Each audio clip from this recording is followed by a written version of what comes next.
La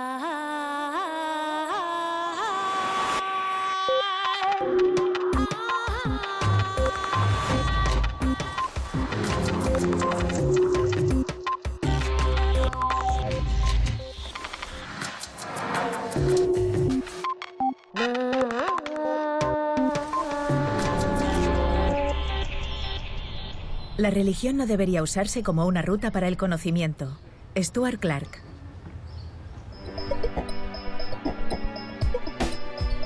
Recientemente en redes contamos con la presencia del astrónomo y divulgador científico Stuart Clark.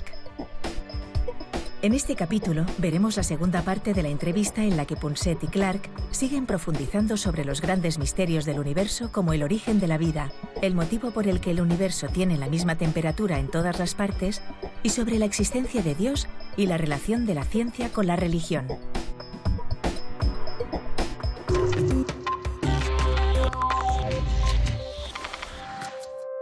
Imaginemos la historia del universo como una línea dibujada sobre un campo de fútbol. En esta portería ubicamos el Big Bang, hace 13.700 millones de años. Todos los eventos que sucedieron en el universo están en esta línea de tiempo que nos lleva hasta el presente, situado en la portería de enfrente. Veamos dónde se encuentran los hitos más importantes que han moldeado la vida y el universo tal como los conocemos. A solo 3 metros del Big Bang, encontramos el nacimiento de las primeras estrellas que se encendieron hace 13.300 millones de años. Muchísimo más tarde, ya cruzado el medio campo, nos encontramos con la formación de nuestro sistema solar, hace 4.700 millones de años. 200 millones de años después, nace la Tierra. La vida surgió hace aproximadamente 3.800 millones de años, y las eucariotas, las primeras células complejas con núcleo, 1.800 millones de años después. 1.000 millones de años más tarde, llegando al punto de penalti, surgieron los primeros seres vivos multicelulares.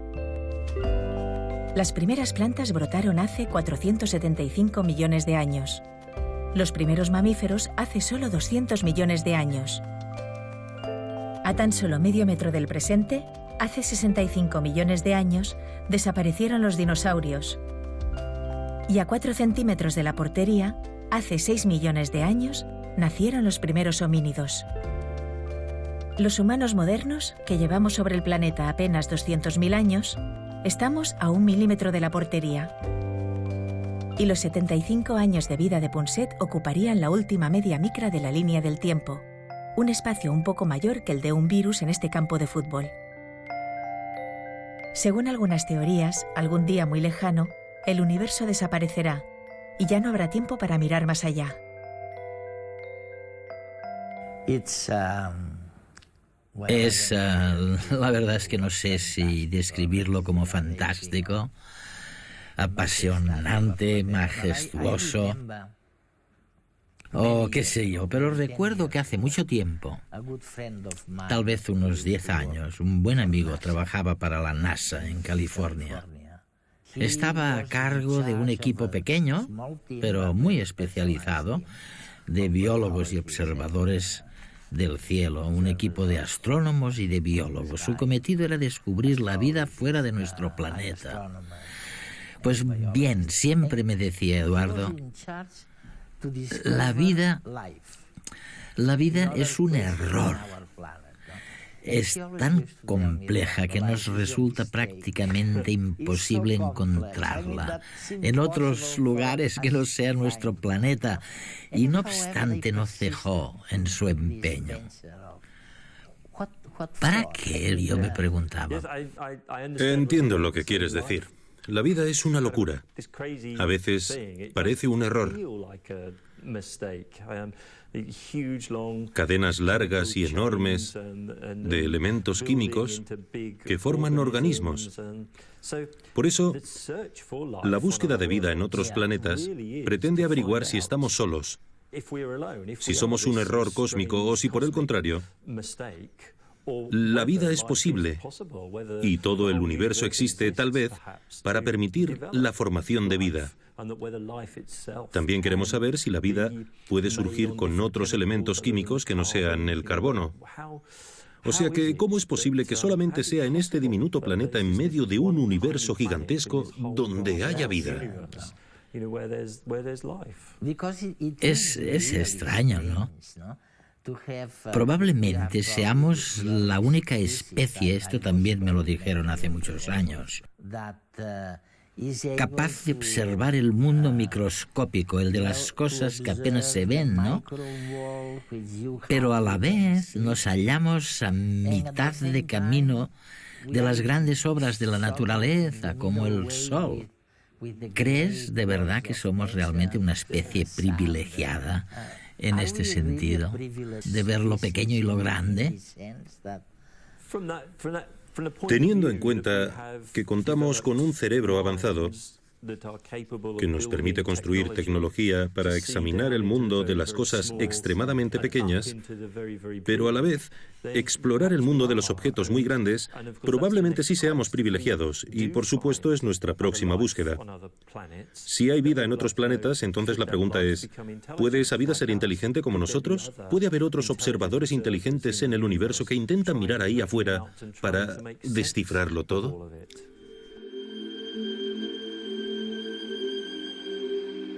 La vida es muy compleja, tanto que algunos científicos la consideran un error o una excepción a la norma. Las ecuaciones naturales de la química y la física no la predicen, y las condiciones para que ésta surja son extremadamente excepcionales. ¿Cuáles son las condiciones más importantes para que surja la vida tal como la conocemos? ¿Podrían haberse dado también en algunos de los trillones de planetas que se calcula existen en el universo? En primer lugar, el planeta debe tener agua en estado líquido en su superficie. Para ello, el planeta debe orbitar su estrella en la llamada zona habitable. Esta zona es la que está a una distancia de la estrella lo suficientemente cálida para que el agua no se congele ni se evapore. Además, para ser habitable, el planeta debe ser rocoso, como Venus, la Tierra o Marte, y no gaseoso, como Júpiter o Saturno. Hasta la primavera de 2012 se han descubierto 4 planetas potencialmente habitables, aunque todavía no se ha podido detectar ningún indicio de vida en ellos. Los científicos calculan que nuestra galaxia puede albergar unos 500 millones de planetas en condiciones similares. Otra de las condiciones importantes para el surgimiento de la vida es la disponibilidad de elementos químicos esenciales. La fisiología de los organismos requiere muchos elementos químicos, pero de los 118 elementos de la tabla periódica, solo 6 están presentes en los ladrillos elementales con los que se construyen los seres vivos: el carbono, el nitrógeno, el oxígeno, el fósforo, el azufre y el hidrógeno. Existen otros requisitos para que la vida surja en un planeta, y la combinación de todos ellos es el equivalente a una lotería cósmica. Pero teniendo en cuenta la gigantesca cantidad de planetas en el universo, la Tierra quizás no sea el único afortunado. La vida podría ser una consecuencia ineludible de la evolución planetaria, una continuación del desarrollo físico del universo. Pero hasta que no tengamos pruebas de ello, seguirá siendo un misterio.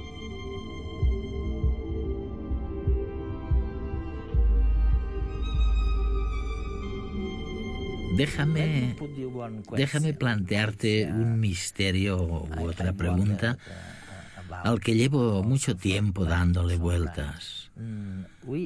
Decimos que, en cierto modo, también somos afortunados porque evidentemente se necesita mucha suerte en la vida. Y además somos afortunados por tener, al parecer, una temperatura constante en todo el universo. Me refiero a que podemos alejarnos a más de 150.000 años luz de aquí, o incluso mucho más lejos, y siempre encontraremos la misma temperatura en cualquier lugar del espacio exterior. Siempre habíamos creído, así me lo contaron de niño, que eso había surgido en el inicio del universo con el Big Bang y lo que denominamos la fase inflacionaria del universo, ¿no?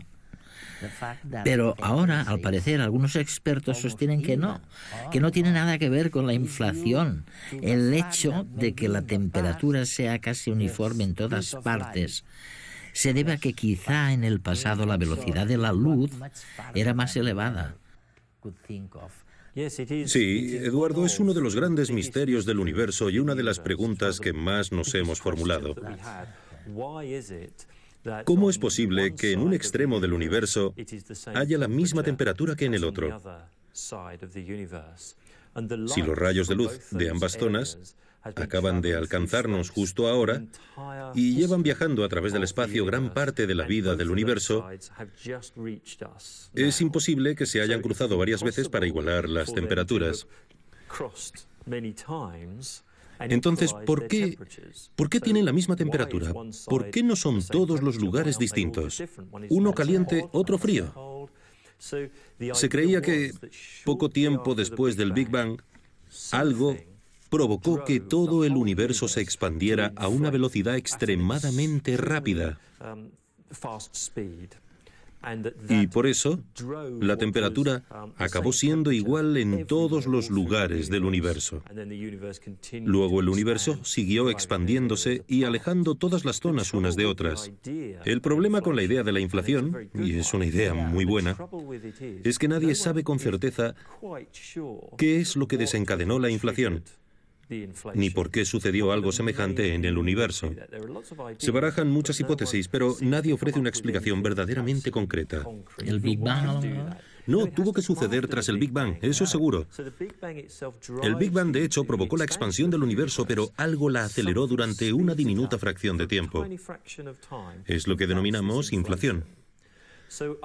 Otros científicos han buscado explicaciones alternativas para el hecho de que la temperatura sea la misma en rincones opuestos del espacio.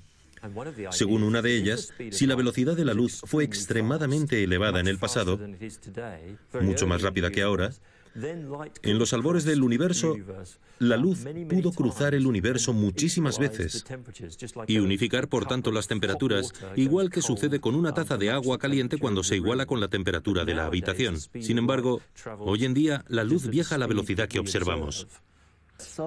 De modo que podríamos tener un universo desconectado.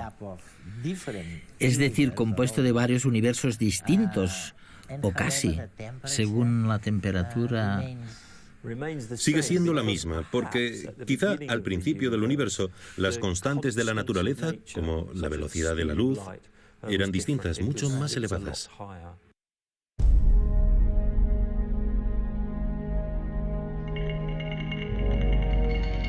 Si tiramos la primera ficha de un dominó, van cayendo todas hasta tumbar la última. Para que las fichas de los extremos hayan terminado en el mismo estado, tumbadas, las del medio lo han tenido que transmitir, han ejercido de mensajeras. Esta transmisión ha llevado un tiempo determinado. Esta misma situación sucede para la temperatura. El Sol, por ejemplo, usa los rayos de luz para calentar la Tierra.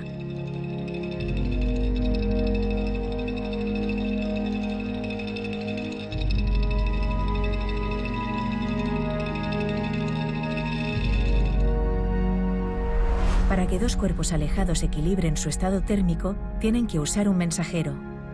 Este mensajero también tarda un tiempo en transmitir el calor. Según la teoría de la relatividad, la luz es el mensajero más rápido posible porque nada puede ir más rápido que ella. Sin embargo, si miramos el conjunto del universo nos encontramos con una paradoja. Por un lado, sabemos que la temperatura del universo es la misma en todas partes, pero por el otro, el universo no es suficientemente viejo como para que la luz haya podido viajar entre los puntos más alejados y así igualar sus temperaturas. Imaginemos que este espacio es el universo observable. Cada borde envía sus mensajeros, los rayos de luz, que han tardado en llegar a la Tierra 46.000 millones de años. Estos mensajeros aún no han llegado al borde opuesto. Para que puedan hacerlo, tendrían que pasar 46.000 millones de años más. ¿Cómo es posible entonces que ambos extremos del universo tengan la misma temperatura si nunca han estado en contacto? Una primera respuesta sería que en algún momento de la historia del universo la velocidad de la luz haya sido mayor que la actual. Sin embargo, esta solución no parece la más natural, porque implicaría renunciar a la teoría de la relatividad de Einstein. Actualmente, la respuesta más aceptada se llama inflación cósmica. Imaginemos que este globo deshinchado y comprimido es nuestro universo justo en su momento inicial. Al ser tan pequeño, todo está en contacto y todo tiene la misma temperatura. En condiciones normales, este universo se expandiría poco a poco y sus diferentes partes evolucionarían de forma distinta. Al final llegaríamos a un universo diferente del que tenemos hoy, porque cada parte tendría su propia temperatura.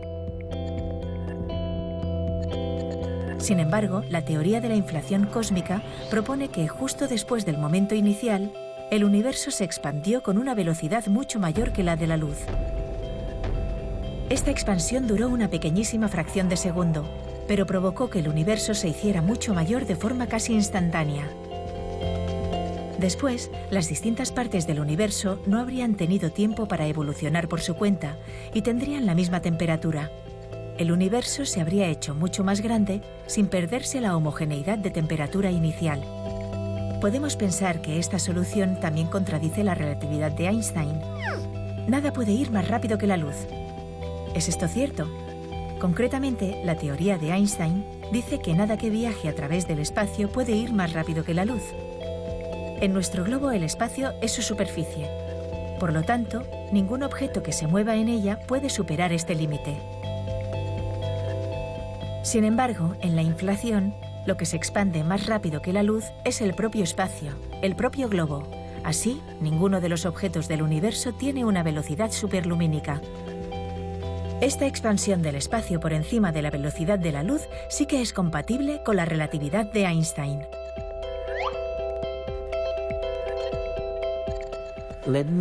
Déjame poner sobre la mesa otro misterio, un misterio muy antiguo. Me refiero a si hay alguna prueba cosmológica de la existencia de Dios en el universo.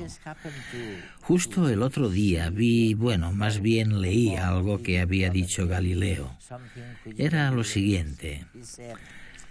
La Biblia, decía él, nos dice cómo ir al cielo, no cómo funciona el cielo. Y es fantástico lo que dice. Me he enterado de que este mes o este año estamos celebrando el 70º cumpleaños de Hawking, ¿no? Sí. Él es uno de los científicos más importantes probablemente de todos los tiempos. Y una vez dijo textualmente: los científicos se han convertido en los portadores de la antorcha utilizada para la búsqueda del conocimiento. Y alguien al escucharlo le preguntó: entonces, si esto es verdad, estudiar teología y filosofía es una pérdida de tiempo, ¿no? A lo que él repuso: sin duda. Mi pregunta es si después de tanta reflexión, de tanto misterio, estamos algo más cerca de descubrir el otro misterio que nos ha acompañado durante toda la historia de la humanidad. O sea, ¿existe Dios o no existe?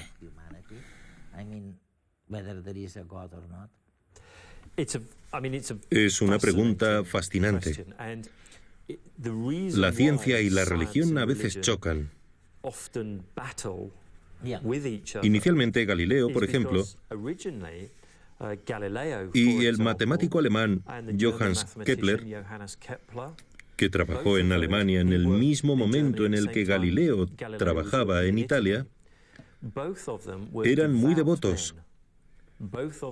Creían incondicionalmente en Dios y estaban convencidos de que el trabajo astronómico que realizaban les ayudaría a comprender a Dios y a comprender la creación del universo por parte de Dios.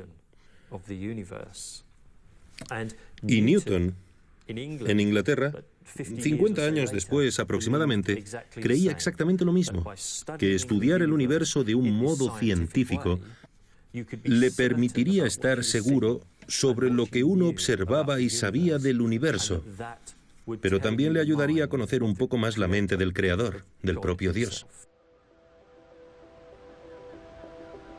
Los problemas entre la ciencia y la religión no tardaron en manifestarse.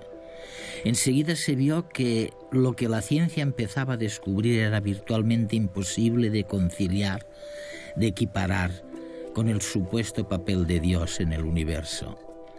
Confundido, hasta el mismo Newton se preguntó en un momento dado si la propia gravedad no sería voluntad de Dios.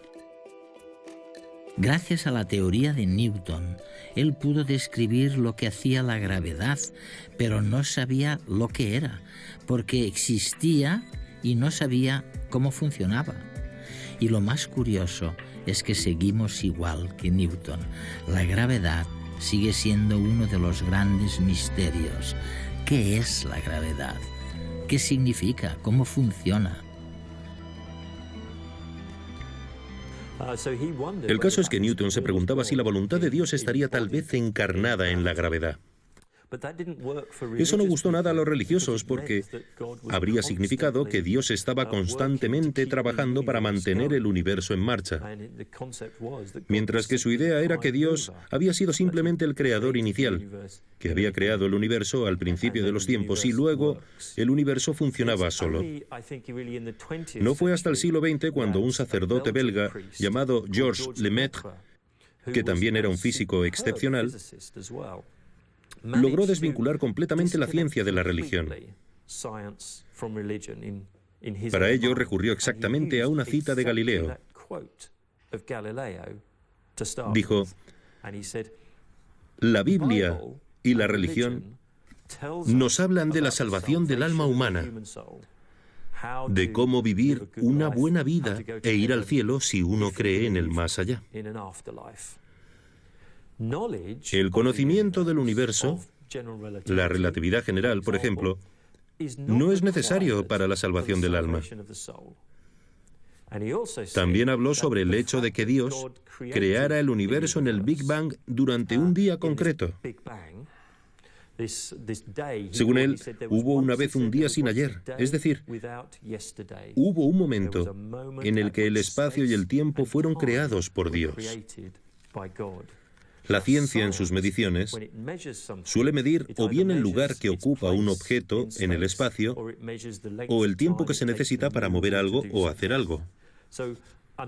Así pues, hasta la creación del espacio y del tiempo, la ciencia no podía funcionar. Si Dios existe antes del espacio y del tiempo y crea el espacio y el tiempo que luego dan lugar al universo, la ciencia jamás podrá decir nada sobre si Dios existe o no, porque existió en un lugar anterior al espacio y al tiempo.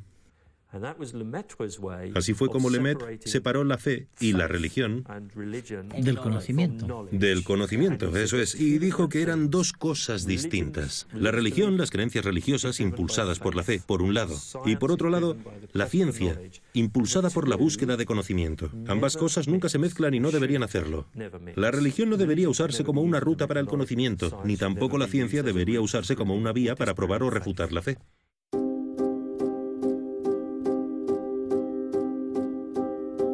A lo largo de su historia, la religión ha querido explicar el funcionamiento del universo que nos rodea. Sin embargo, con el paso del tiempo, el peso del conocimiento científico ha ido dejando menos espacio a la acción de un Dios todopoderoso. En el siglo XVI, Copérnico descartó que la Tierra estuviera fija e inmóvil en el centro del universo y propuso el Sol como epicentro del sistema solar.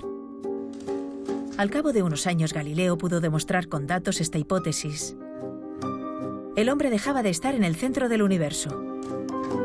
Más tarde, Kepler apartó a Dios del movimiento de los planetas descubriendo las leyes que los describen. Newton, con su teoría de la gravitación, explicó cualquier movimiento que se produce en la Tierra, dejando de lado cualquier intervención divina. En el siglo XIX, con Charles Darwin, el hombre dejaba de ser una creación de Dios para ser una evolución del mono. Einstein, un siglo más tarde, descubre la teoría de la relatividad que explica la evolución del universo desde su origen, desde el Big Bang. ¿Qué hubo antes de este instante inicial? ¿De dónde aparece la concentración de materia primigenia? Algunos religiosos defienden que el Big Bang es la expresión del acto de creación divina. Sin embargo, la aparición de la teoría de los multiversos podría descartar otra vez esta posibilidad. El Big Bang sería el inicio de uno de los muchos universos paralelos y dejaría de poder interpretarse como el momento singular de creación divina. La religión deberá dejar de explicar los fenómenos naturales para centrarse en las cuestiones espirituales y de fe.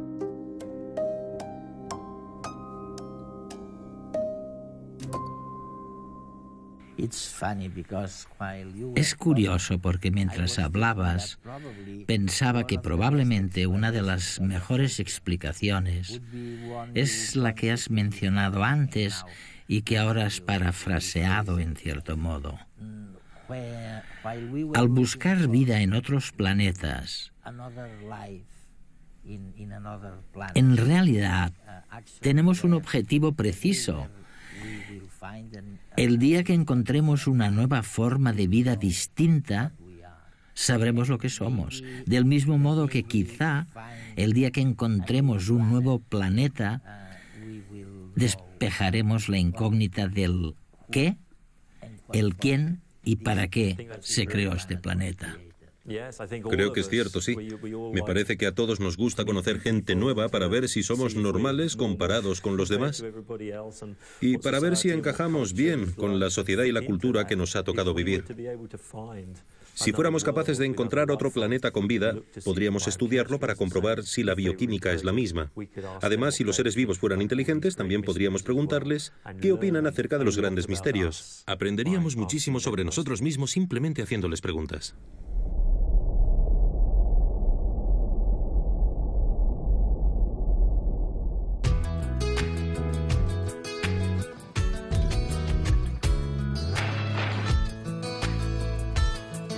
¿Por qué en unas épocas del año se ven unas estrellas y en otras épocas se ven otras?